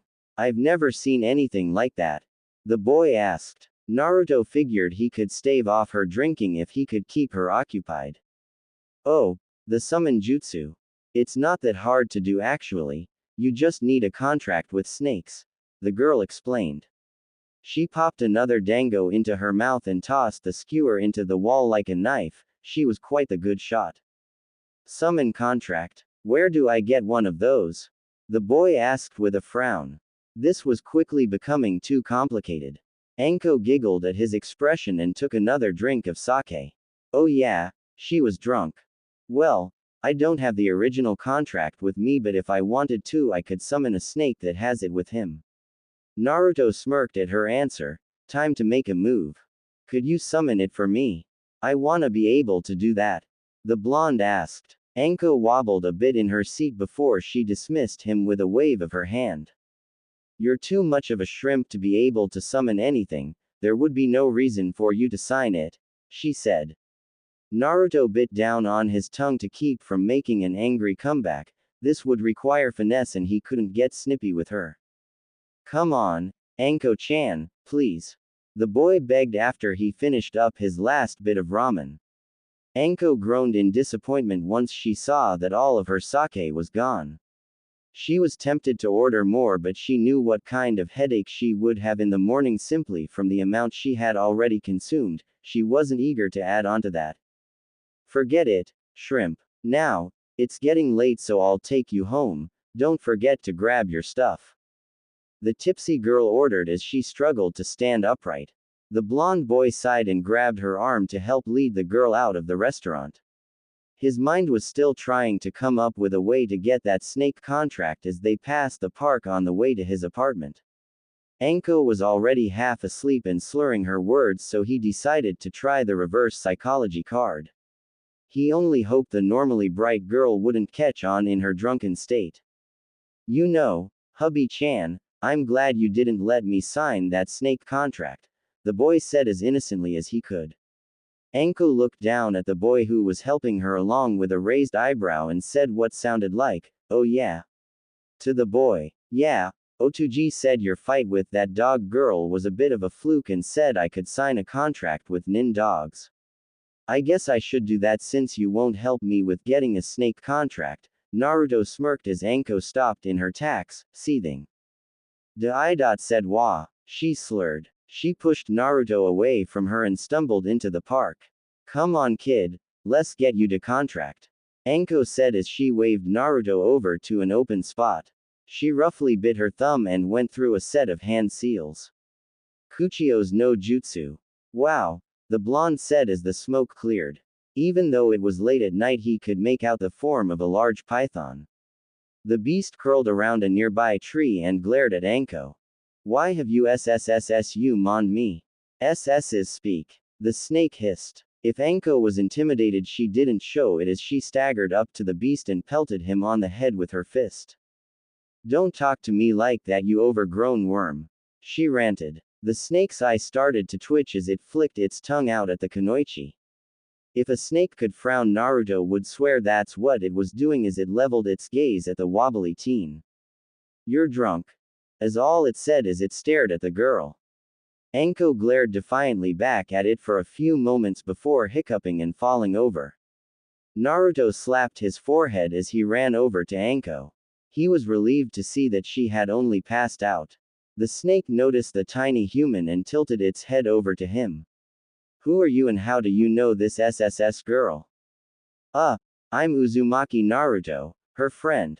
The boy croaked out. Without Anko aware, the snake seemed to be much more intimidating. The snake looked him over with an appraising eye before nodding.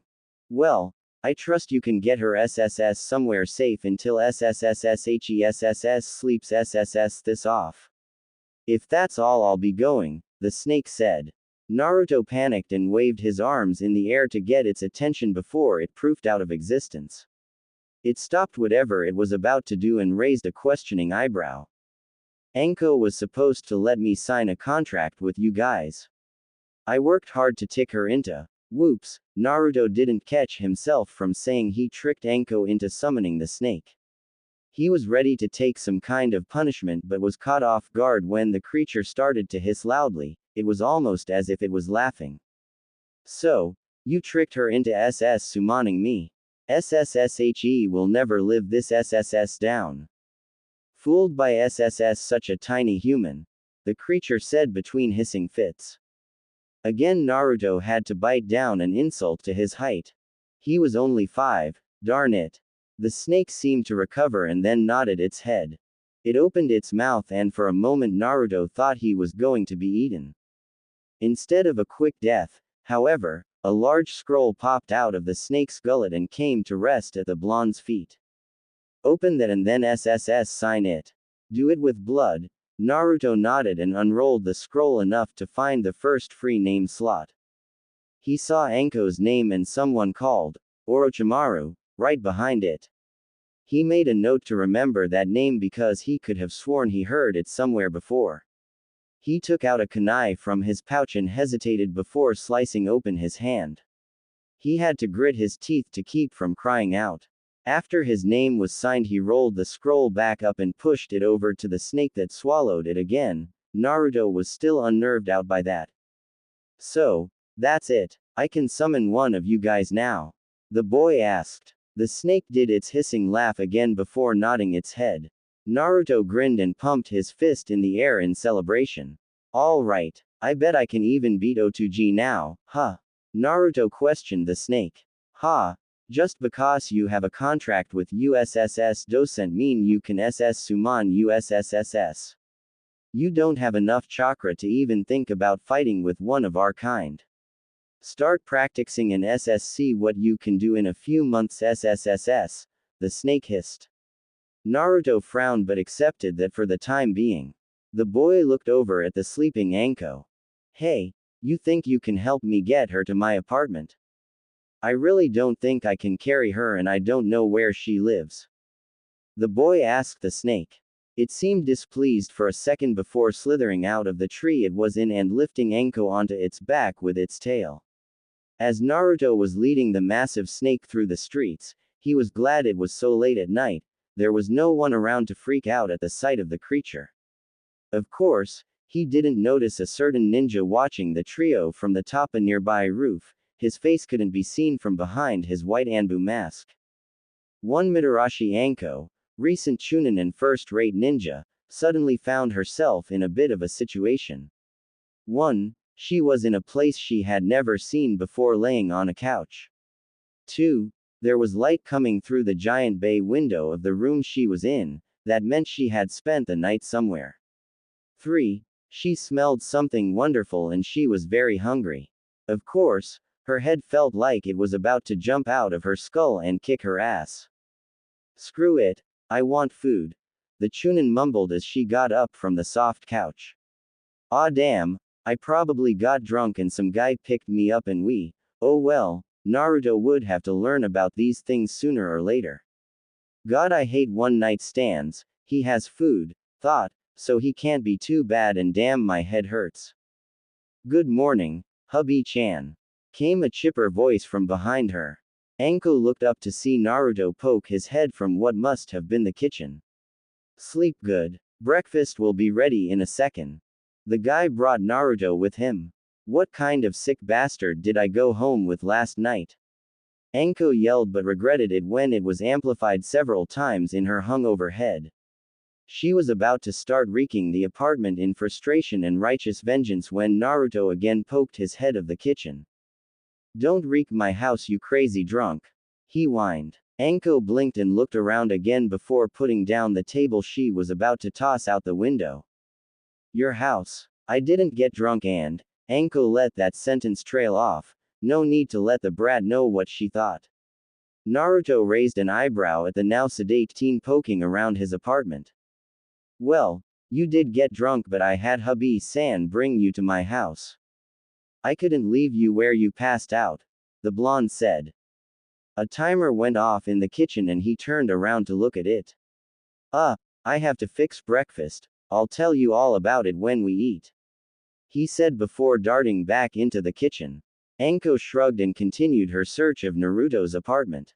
Well, I knew the kid was living on his own, but this place is nice. Hey, why is his place better than mine? Before Anko could start cursing her landlord, the front door swung open and a groggy Kakashi stumbled in. Food, Kakashi mumbled like a zombie. Even this early in the morning some things weren't missed by the Junin. The couch had been used, the furniture was moved around a bit, and there was a bewildered, if not hungover, Anko staring back at him. It took the Junin a few moments, but his mind figured out the most likely reason she was here. Got drunk, passed out, and had Naruto drag you to his place to sleep it off. When Anko shrugged, Kakashi sighed. That boy will bring home any stray he finds, he doesn't even know if this one has had her shots.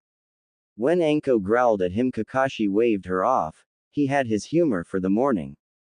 Anko-chan, breakfast is done, Naruto called out from the kitchen. Kakashi moved like a man possessed and quickly found a spot at the table in the kitchen. The blonde boy sighed when he saw the Junin sit down. Now there would be less food for him. Anko sauntered into the kitchen a few moments later, rubbing her head. As it turned out, breakfast at Naruto's included ramen, eggs, and milk. Kakashi was expecting this, it seems, and readily dived into his food. Anko was a bit creeped out that he could eat while keeping that mask on. So, are you going to tell me how much of an ass I made myself out to be last night? Anko asked the little boy sitting at the head of the table. Naruto stopped mid-slurp and nodded his head. Well, what's the last thing you remember? He asked.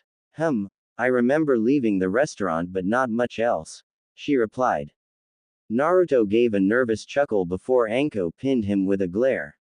Just what did I do? It can't be that bad. Well, on the way home we got to talking about that summon thing you used during the exam. Naruto started. He was briefly interrupted by Kakashi's mumbling of, complete overkill, from his corner of the table, but the blonde ignored that. I asked you if I could sign the contract thingy for snakes, but you said no. After that I kinda tricked you into summoning the snake that had the contract, Naruto added sheepishly. Kakashi stopped eating and almost laughed, almost. Anko was seething beside him and the chopsticks in her hands snapped.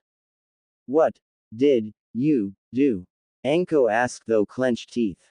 By this time, Kakashi's chair was away from the table and he was safely on the other side of the room, guarding the scrambled eggs from the now livid Anko. Naruto was starting to sweat buckets as he swallowed the lump in his throat.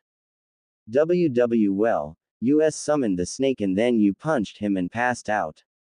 I had to have some way of calming him down, so I brought up the summoning contract thing and he asked if I wanted to sign it. You should be thankful hubby-san didn't eat you. Naruto lied, defended. Anko's look told him she didn't believe him at all, but before she could call him on it, Kakashi tapped the boy on the head. Naruto, isn't today your first day of class at the academy? You don't want to be late. Anko can kill you this afternoon when you get back. Naruto gasped and looked at the clock on the wall. Damn, I've got to go. See you after school, hubby-chan, Naruto said as he grabbed his gear and ran out the door. Kakashi's eye twitched and he glared at the purple-haired teen sitting at the table. He learns that kind of language from you, you know, the Junin stated. Anko shrugged and took another bite of her eggs. Well, you want to hear what really happened last night? I was on patrol and I saw most of it. Sure. Why not? The brat is getting better at lying, though. Anko said. Kakashi grunted and took Naruto's former seat while he finished off what was left of the scrambled eggs. You did summon a snake. Naruto tricked you into summoning it by saying dogs were better, so you, in your drunken state, set out to disprove him. The thing made a comment about something and you slugged it and passed out. Kakashi said. Anko had expected that much. Naruto and the snake started talking, and if I didn't know better I'd say the snake liked him. He gagged up the contract scroll and had Naruto sign it, then they both dragged you back to the apartment. The snake took a liking to him. That's rare. Anko mused. Kakashi shrugged. I don't know how snakes think. You seem to get along with them all right. If you didn't, that snake would have eaten you, the Junin pointed out. Well, one or two of them like me. The one that has the contract scroll is pretty harsh to people. He didn't even like Orochimaru. Anko said. Kakashi nodded and let the subject drop. He knew better than to pry into her past with the snake Sanin. You know, Kakashi started. You're going to have to train Naruto some since he's got the snake contract. I don't know how to do anything with them. Anko's eyebrow rose as she heard this. Why should I do that? The little brat tricked me to get to the contract so he can train himself. Anko said as she partook of her ramen. Yeah. What happens if he summons a snake and he does something that makes it bite him? Or what if he summons one of the big ones and it eats him? Or, Kakashi would have continued, but Anko's head hitting the table in frustration silenced him. Alright, I'll teach the little brat some stuff. I promise you though, if he starts calling me, hubby-sensei, I will personally feed him to Manda. Anko stated. Deal. You can start today with his lessons. I'll go talk to Hokage-sama about lightening your mission load the same time I go to put in my Anbu resignation. Kakashi said as more ramen disappeared from his bowl. You're quitting Anbu. I thought that place was your life. Anko asked as she downed her glass of milk. Some things are more important. Besides, Anbu is a dangerous job. Hokage-sama doesn't want me to get into too much trouble because the village might need me, something about taking on a genin team. Kakashi said as he poured his own milk into the kitchen sink. He lazily gathered up his dishes and started to wash them in the sink. Anko raised an eyebrow at this. You do dishes? Anko asked, thoroughly surprised. Kakashi looked over his shoulder and glared at her with his good eye. When I mess them up from eating the food Naruto cooked for me, I do it as thanks, he not so subtly stated. Anko groaned and grabbed her own plate. I hope that brat is having a better time than me, she mumbled as she started cleaning the blonde boy's kitchen.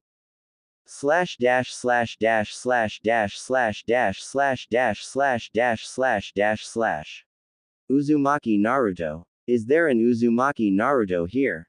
A disgruntled teacher called from the head of his class as he took roll. Ikijin was defiantly not having a good day.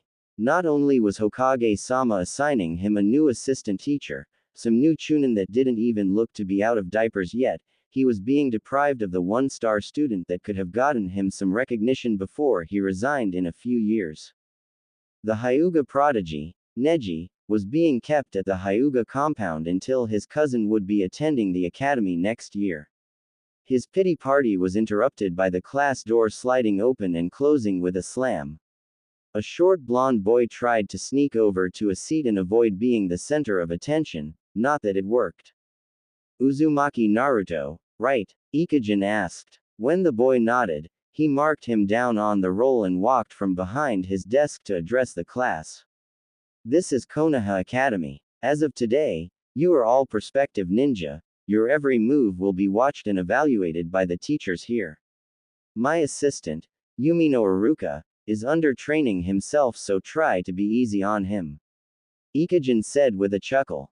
Iruka, you're a teacher now. That's great. Naruto shouted from on of the top rows. Said Chunin slapped a hand to his forehead and shot from his seat. Naruto. Be quiet while Ikujin-sensei is speaking. The class was now thoroughly interrupted and Ikujin's eye was twitching non-stop. Iruka, you're almost as bad as Naruto, the elderly teacher said as he stared the young Chunin down. Iruka started laughing nervously and sank back down in his chair. And, Uzumaki, don't disrupt class. He growled. This instantly shut the blonde up and he quickly got very small in his seat. Now then, I think it's fair I tell you this right up front. I am a firm believer in the pressure cooker training system. Ikujin said as he turned to Iruka with a smirk.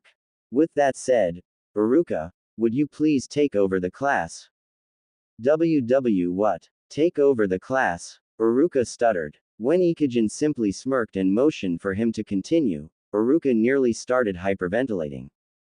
It's not as if he didn't want to, he just wasn't ready to be responsible for the newest generation of Konoha ninja. Seeing that he wasn't going to get out of this, Iruka glanced at the schedule for the day. Lecture for the first part of the day and field exercise near the end of class. That won't work. Wonder if sensei would mind if I put the exercise first so the students could wake up and be more receptive of lecture. Well, he did say he wanted me to try this out. Everyone, file up at the door with your gear, time for light exercise and combat practice. Iruka ordered. Ikujin raised a gray eyebrow at this but said nothing. Ah, combat practice this early in the morning. Naruto groaned. He fished around in his backpack for something when someone ran into him and almost knocked him over in the aisle. Hey, why don't you watch where you're going, little kid? Snarled one of the other students. Naruto snorted and glared at him, not giving an inch. The boy narrowed his eyes and balled up a fist. I told you to move, you. Leave him alone, Mickey. Came a feminine voice from a row above. Both boys looked up from their glaring match to the girl who was now staring them down. She was wearing a sleeveless button-down red shirt and black baggy pants with some sort of weapon strapped to her back. Her hair was in two small buns on either side of her face and that coupled with the frown she was wearing made her look very tomboyish. Stay out of this, 10-10. He ran into me and he won't even move when I tell him to. He's so little I bet he doesn't even know how to talk. The boy, Mickey, sneered. Naruto snorted as he pulled out his Kusari Fundo from his pack and looped it over his shoulder like a bandolier. The girl raised an eye at this but quickly turned her attention back to Mickey. Don't give me that. Just get out of here before I decide to crack your head open with my bow. 10-10 declared. To emphasize her threat she tapped the long weapon settled over her back. The boy glared at her but didn't say anything as he shoved his way past Naruto. 10-10 stuck her tongue out at his back before turning to the young blonde boy with a smile. You okay, kid? She asked. Naruto smiled back and nodded his head. Yeah, thanks a lot. I could have taken him, though. Naruto said. The girl giggled a bit before starting to walk off towards the door but she looked over her shoulder as she passed Naruto's aisle. Sure you could have. I'm 10-10, by the way. I hope we get to spar with each other today. Not many people use a Kusari Fundo and I'd like to see how good you are with it, she said. Naruto grinned and again nodded his head. I'm Uzumaki Naruto and I'd love a match. 10-10 returned his grin and headed off to the line of students with one last chuckle at the boy's enthusiasm. It was contagious. //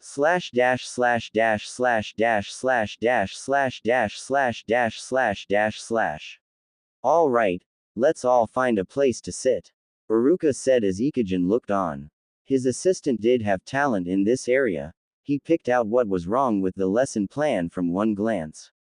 The kids all lounged on the ground in the training area as Iruka looked them over. He spotted Naruto waving at him from the back and couldn't help but smile at the boy's enthusiasm. Okay, for the rest of your academy life, we will have morning exercises first thing. It's like this so you can all wake up and show your best after a full night's sleep, he explained as Ikujin nodded. Now, let's start off with some combat practice to see where you are with your skills, shall we? Uruka said as he looked over the crowd. He knew Naruto had been training with Kakashi for the better part of 2 weeks, and before that he lived with the Hokage, so pointed to the young blonde. Naruto, come up here to the front with me, he ordered. Naruto grinned and jumped up from his place on the grass to run up to the front. The class murmured a bit as Naruto took his place beside Uruka, looking quite pleased with himself. Now, I need a sparring partner for Naruto here. Anyone want to volunteer? Uruka sense. Why is that little kid even here? Yelled one of the boys from the middle of the group. Uruka raised an eyebrow as he spotted the speaker, who turned out to be none other than Mickey. He shouldn't be able to even be here, right? Naruto's eye started to twitch a bit, and Tenten, who had been listening, was about to say something when Uruka spoke up first. Mickey, Naruto here was given special permission to enter the academy a year early by Hokage-sama himself. If you wish to know the details, I suggest you ask him. Uruka said. Mickey's jaw dropped and he quickly sat down. Tenten was just as stunned as she didn't get a chance to volunteer as Naruto's sparring partner before someone beat her to the punch again. Uruka-sensei, I would like to spar with Naruto-kun, came a voice from the back of the crowd. Uruka smiled and motioned for the boy to come up to the front.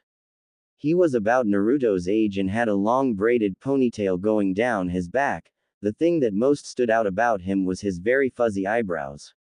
Naruto sized him up and turned to Uruka. Can we use weapons? He asked. Uruka thought for a moment before shaking his head.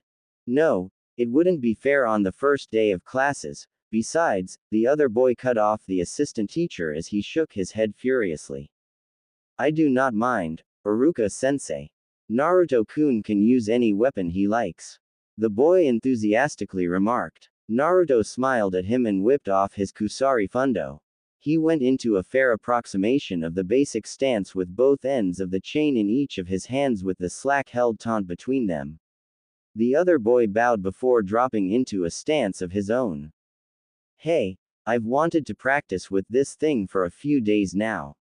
You sure you don't mind? What's your name? Naruto asked. I'm Lee. Let's do our best, Naruto-kun, he declared. Uruka shook his head and stepped back from the pair. All right, you two stop when I tell you to.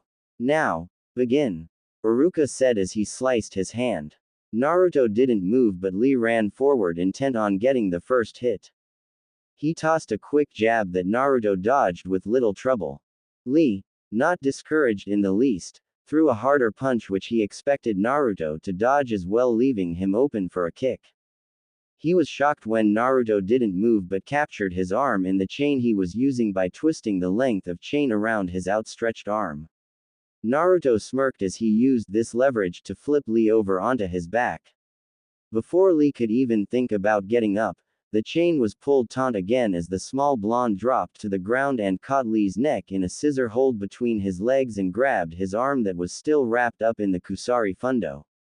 That's enough, Uruka said as he walked over to the two kids now getting up off of the ground. Naruto smirked and whipped his chain back around his chest bandolier style and bowed to the other boy. That was a good match, Lee. You're better at taijutsu than me. Good thing you let me use a weapon, the blonde said. Lee's depressed expression quickly changed as he returned the bow. A most excellent match, Naruto-kun. You certainly deserve to be in the academy a year early, Lee exclaimed. Most of the other students were of the same opinion after seeing Naruto's skills. Tenten measured the boy with a sharper eye now that she saw he has a bit of experience with his weapon. He's good, maybe we could be sparring partners. Yes, good match to both of you. Lee-kun, you need to work on your speed, but you had a good strategy. Feint Naruto with a punch and catch him with a kick, very clever, Uruka remarked. Lee was a bit surprised that the Chunin could pick that up, but nonetheless, he smiled at the praise. Naruto, you have a solid stance with your weapon, but you need to work on taijutsu so you don't get caught off guard. What happens if you lose your weapon in the middle of a battle? Naruto frowned a bit but still nodded. He knew when someone was right. Slash dash slash dash slash dash slash dash slash dash slash dash slash dash slash. The rest of the students went through their own sparring matches, most with little or no talent other than Ten, who put her opponent down in less time than it had taken Naruto. Kunai and Shuriken practice took up the time after the sparring matches and served as a cool-down exercise along with running laps around the training yard. The lecture that day consisted mostly of basic chakra theory and hand seal practice. After giving out a small homework assignment, class was let out and Naruto quickly ran out of the door followed by Lee and Ten. Naruto-kun came two calls from behind the blonde as he jogged out of the door. He turned and saw Ten walk up to him followed by Lee. Ten-chan. Sorry we didn't get to spar today, the blonde said sheepishly. Ten blinked at the chan suffix but let it slide. It's fine, Naruto. I was going to ask if you wanted to train some. We both use weapon styles so I figured we could learn some stuff, she said. Naruto thought a bit and decided he could drop a day of training with Kakashi so he could get to know his new classmates better. Sure, he grinned. Lee was about to walk away when Naruto called out to him as well. Lee, wanna come with us? I need to work on my taijutsu. Lee could barely contain his happiness. Most of the other students wouldn't want to train with him since he couldn't use chakra, not that he would tell his new friend that until he had to. Of course, Naruto-kun. Training is the most important activity of the day. Ten and Naruto sighed when the boy's eyes lit up with an inner fire. They still couldn't figure out how he did that. The trio walked out of the training yard towards the gate chatting about the different people in their class when the blonde noticed someone at the gate that made his heart stop. It's you. Naruto stuttered as he took a few steps back. His two companions looked at the direction Naruto was so they could make out whoever it was that could scare Naruto that much. They glanced at each other in worry as the mystery person walked slowly towards the group.